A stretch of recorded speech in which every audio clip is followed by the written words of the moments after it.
desse quadro, de repente, traumático da infância, que muitas delas têm uma história bem sofrida, né? Com certeza, Sui. O ser humano é um ser de infinitas possibilidades.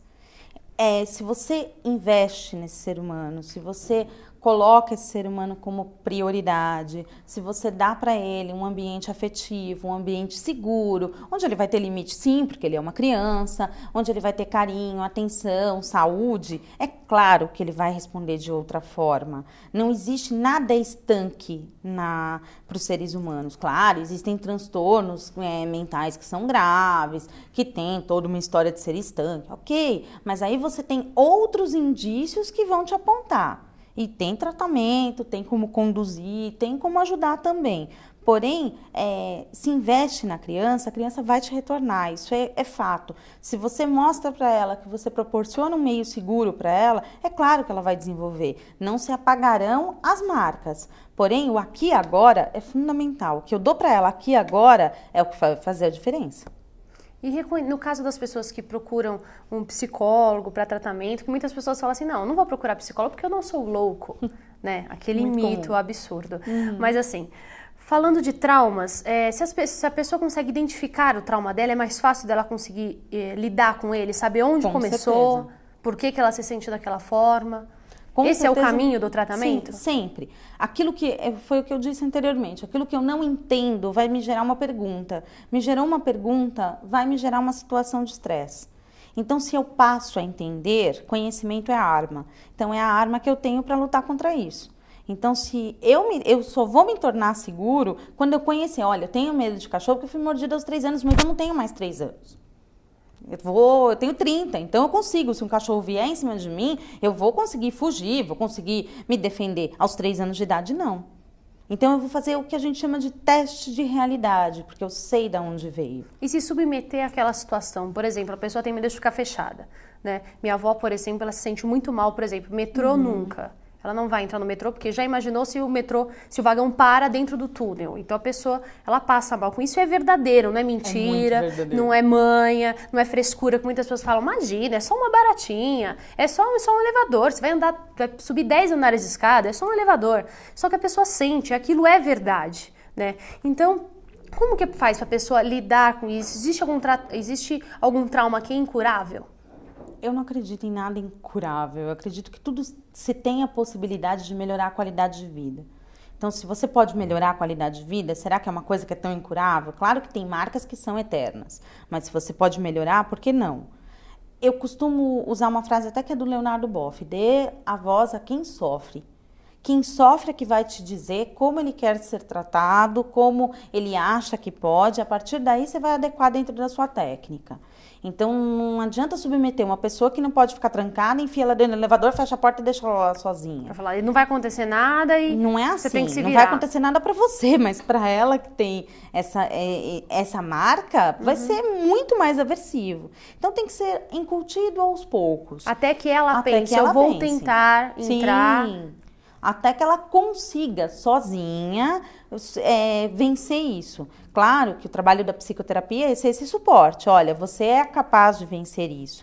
Mas primeiro ela precisa entender, depois ela precisa ver quais são os mecanismos que ela possui, todo o arcabouço que ela vai construir para poder vencer o medo. Não é assim, do além. Não existe nenhuma solução do além. Se existisse, nossa, ou a gente estava desempregado ou estava milionário. Então, não é assim que funciona. A gente tem que deixa a pessoa conduzir, deixa ela falar como é esse sofrimento, qual é o grau desse sofrimento. Porque, de repente, é uma coisa que impede. Ok, impede. Então, vamos desimpedir aos poucos. Mas tudo com muita prudência, com calma. Não adianta ser uma coisa atropelada, porque aí vai gerar outro trauma e não uma solução. Tem um exemplo assim em casa, por exemplo, eu falava demais, né? E falava antes da minha irmã falar qualquer coisa. Se ela apontasse pro bebedouro, eu falava, mãe, ela quer água. E assim, a minha irmã veio a falar com 3 anos. Isso é... O que aconteceu ali? Meus pais não chegaram a procurar nenhum profissional porque não acharam necessário. Porque ela falava, mas não pronunciava nenhuma palavra porque não queria, no caso. Mas depois isso passou e ela começou a falar e normal. rola uma substituição? Tipo, ela não precisava falar porque eu falava no lugar dela? É óbvio. Pensa que alguém te dá alguma coisa de mão beijada, você não precisa mover músculo, não precisa ligar significado, significante, porque alguém já te dá. Você só aponta, você já foi compreendido. Na verdade, ela falava. Do jeitinho dela, ela apontava, ela falava, com a sua voz. Então ela falava, ela entendia tudo que era dito, mas ela não precisava usar a voz dela, ela tinha uma outra voz. Tinha uma interlocutora, exatamente. Né? Então ela estava sendo compreendida. A linguagem a gente vai desenvolver justamente para ser compreendido. Se ela estava sendo compreendida, por que ela ia falar?